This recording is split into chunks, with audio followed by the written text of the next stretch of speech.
రాజకీయం అన్నాక ఒకరికొకరు ఆరోపణలు ప్రత్యారోపణలు చేసుకోవడం చాలా సర్వసాధారణం. ఇది ఎక్కడైనా మనం చూస్తూనే ఉంటాం. అది రాజకీయానికి సంబంధించి వివిధ అంశాల చుట్టూ మనము ఆరోపణలు ప్రత్యారోపణలు చేసుకుంటే అది చూడ్డానికి బాగుంటుంది, రాజకీయంగా కూడా అది ఓకే.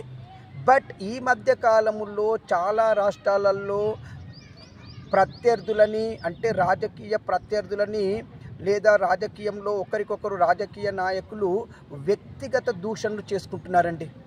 ఈ సంస్కృతి ఈ మధ్యకాలంలో తెలంగాణలో కూడా విపరీతమైన ధోరణిలో నడుస్తున్నట్టుగా మనం చూస్తూనే ఉన్నాం.